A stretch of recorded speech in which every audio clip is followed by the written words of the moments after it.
Alrighty, man. It's time for another one. Another one, another one, another one. The Rise and Fall of Schneider's Bakery. You don't know what that is? That is Dan Schneider. Yes, Dan Schneider, Nickelodeon. We are going to watch the rise and fall of his iconic production company with Nickelodeon. Yeah.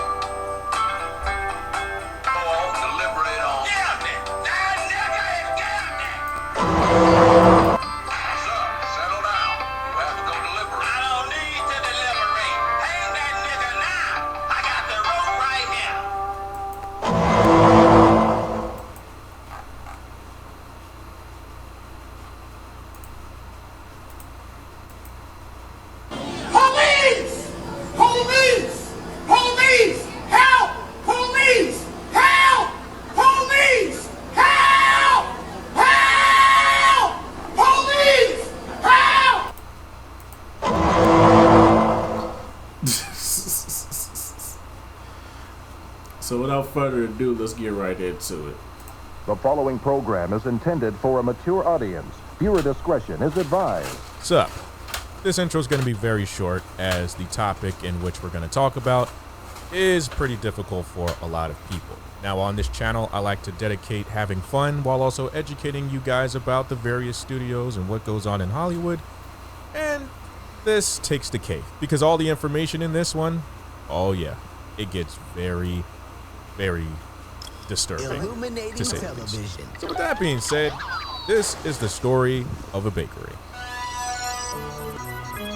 Oh, here it goes. The next iCarly episode would be I put a live grenade in Freddy's pajama bottoms. To understand this whole debacle, we must know the man behind all of it. Dan, get in the van. What? I'm Dirty Dan! Dan was born in Memphis, Tennessee on January 14th of 1966. Growing up, he would be interested in theater and become top of his class. While leaving college, he would move to Los Angeles to get into Hollywood, as he used to work a job fixing computers. During his time in Hollywood, he would take minor roles in many different shows in the 1980s, such as Better Off Dead with John Cusack, Hot Resort, Making the Grade with Jude Nelson, The Big Picture with Kevin Bacon, and Happy Together with Patrick Dempsey. Dan was also a part of the ABC show Head of Class. As his career progressed, Dan would be in the 1988 Nickelodeon Kids' Choice Awards as a co-host. By then, he would be in good connections with Albie Heck, former development executive for Nickelodeon. By then, his career was just getting started. This is all that. By 1993, Albie Heck was then head of production of Nick and hired Dan. He then approaches him about a comedy sketch show, All That. By 1994, All That was filmed in Nickelodeon Studios and Universal Studios in Orlando, Florida. All That was produced by Dan, however, it was not under Schneider's Bakery. Mike Tollins and Brian Robbins of TRP Productions was in contract to produce the show. That didn't stop Dan from making Spike Lee cameos in the show. All That was akin to Saturday Night Live for kids, which was groundbreaking. Sketch shows for kids were not done on a level as All That used to do. Sketches like Sugar and Coffee, Belmont Junior High School, Everyday French with Pierre Escargot, and Loud Librarian were taking the eyes of kids and teens alike. Popular sketches such as Good Burger was then made not only... But y'all forgetting about the most iconic one. Repairman, man. That was my favorite one. Repairman, man. That was my shit. Into a movie, but birthed the spin-off show Kenan and Kel, with then Nickelodeon stars Kenan Thompson and Kel Mitchell. Another star would be in the rise of the Nickelodeon blow-up.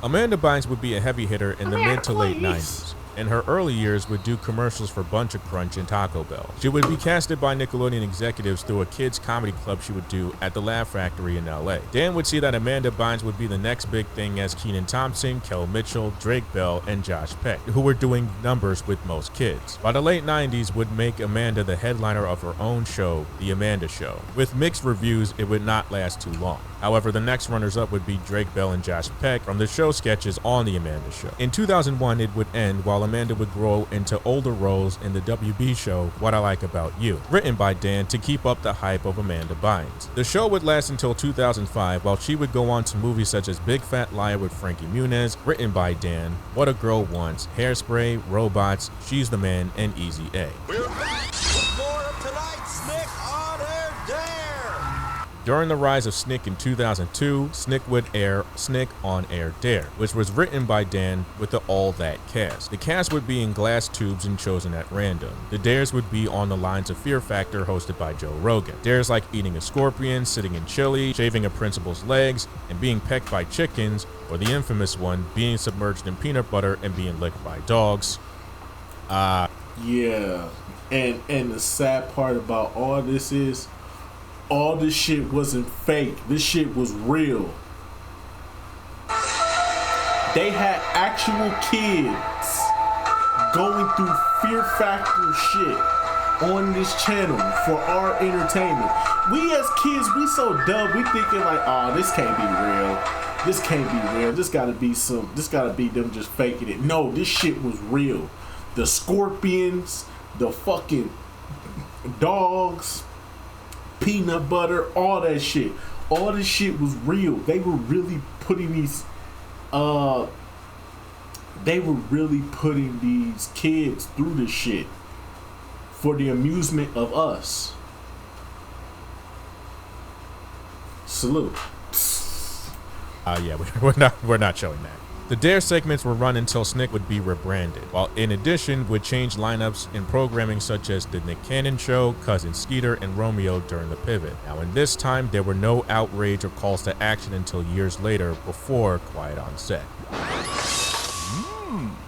Schneider's Bakery as a studio is very complex. Dan was under the producer and executive producer role, but never had his own company until 2004. During 1996, he founded the company and was able to operate on August 27th of 1999. However, the state of California would freeze operations on the studio, leaving the company dormant, due to the fact that the company failed to register statements of information. Therefore, Dan could still produce shows, however had to produce under TRP production. During 2003, the company would be revived, and in 2004 would be in production.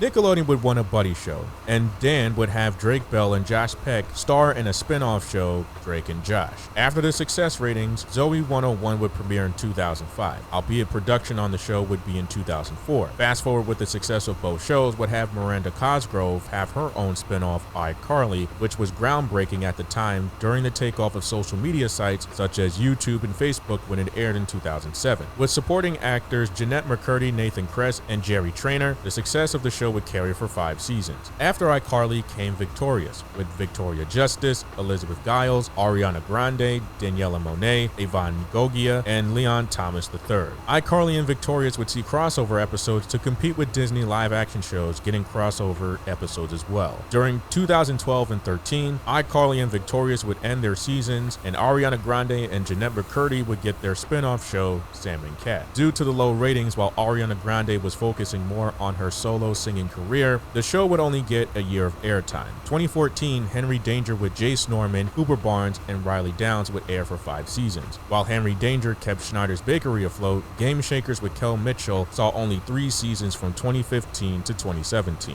While in 2018, The Adventures of Kid Danger would air and only do 1 season, as in 2020, the Henry Danger 5th season would come to a conclusion, while Dirty Dan would see some bigger issues down the road with not only the bakery, but his reputation. I addressed my statement to everyone in the room. I looked at all of them, and I just said, how dare you? Nickelodeon has been the catalyst for the 90s. Our generation grew up on these shows, and we wish to be a part of the action. Whether it had been the Kids' Choice Awards, You Pick Live, Slime Time, or being at Universal Studios in Orlando, Florida, or Nickelodeon on Sunset, every kid wanted to be a part of the action. Little did we know how the edgy culture and workplace culture would jade our nostalgia now.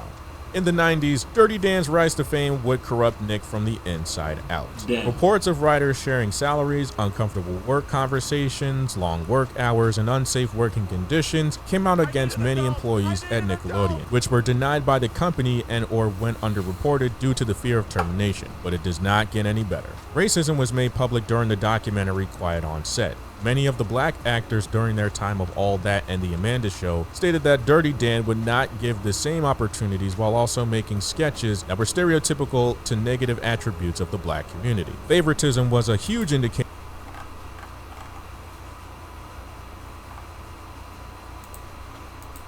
You don't find that suspicious? You don't find that suspicious? You don't find that suspicious? I beg your pardon? I beg your pardon? Don't no cracker talk in here. You ain't my friend.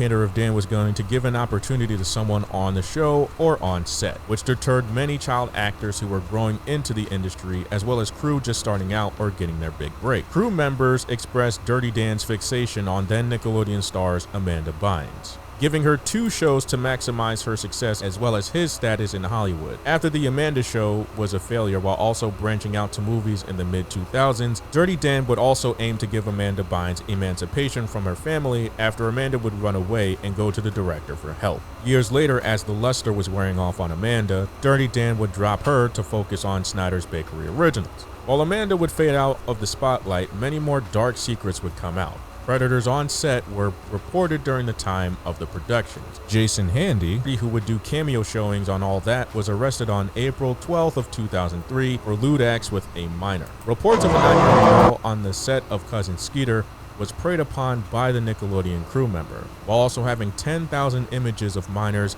under the age of 18 in Ziploc bags, and to make matters even worse, having not only articles of clothing for minors, but also stating in a journal he was a full-blown pervert with even more sinister thoughts written. Trust me, you don't want to read that journal thread. Brian Peck would be the second Nickelodeon crew member responsible for acting coaching, would be arrested months later after Hardy on August 19th of 2003. Not only did he have a connection to John Wayne Gacy, he was arrested for performing lewd acts on a minor that was 14 to 15 years of age, later identified as Drake Bell. He only gets hit with a few months in prison after a whole dozen of his connections wrote on his behalf. Other Nickelodeon crew members, Easel Channel, was arrested for preying on a minor on the Nickelodeon lot in 2005. Fast forward to 2013, Dirty Dan would be under investigation by Viacom CBS regarding a tweet he made with pictures of feet from then minors of his shows ranging from iCarly and Sam and Cat. The investigation then was dropped and Nickelodeon failed to comment. By 2021, Viacom CBS. The more I read into this, the more I'm starting to realize Nickelodeon was in on it. That's right. Nickelodeon was in on the perversion.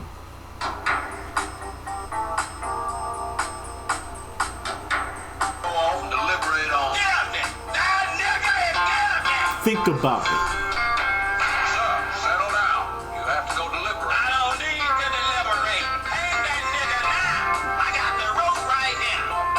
Think about it.